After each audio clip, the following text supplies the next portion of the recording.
Paní Dočkalová pokřtí knihu, jak už bylo avizováno. Tato kniha se jmenuje Jak to dělat v biznesu. Takže doufám, že teď se dozvíme, jak to dělat v biznesu. Jak to dělat v biznesu. Dobrý večer. Já bych si na pódium pozvala kmotra této knihy, pana Tomáše Davida. Dala bych mu slovo, aby se ujal křeslo. Dobrý večer, dámy a pánové. Já se přiznám, že to pozvání na pódium jsem přijal velmi rád ze 2 důvodů. My se při projektech Sdružení Czech Top 100 potkáváme s manažery jak významných firm české ekonomiky, tak i firm menších, středních.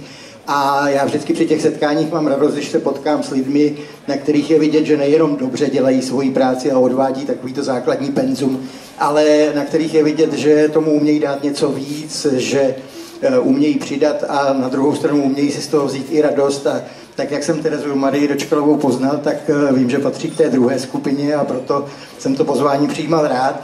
Druhý důvod, proč jsem ho přijímal rád, je, že mám rád knihy. Ať už jako čtenář, když najdu knížku, která mě potěší, kde se dočtu něco hezkého, příjemného, radostného, nebo knihu naučnou, která trošku rozšíří moje obzory, nebo knihu o umění, o fotografiích.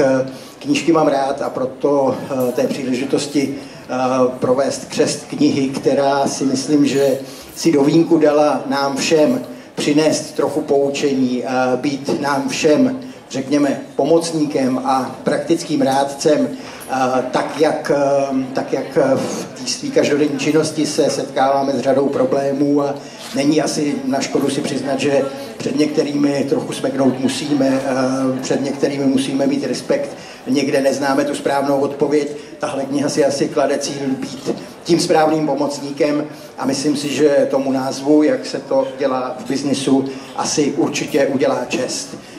Dovolte se zhostit té příjemné povinnosti a knížku Jak to dělat v biznisu tady ve vaší přítomnosti teď slavnostně pokřtít.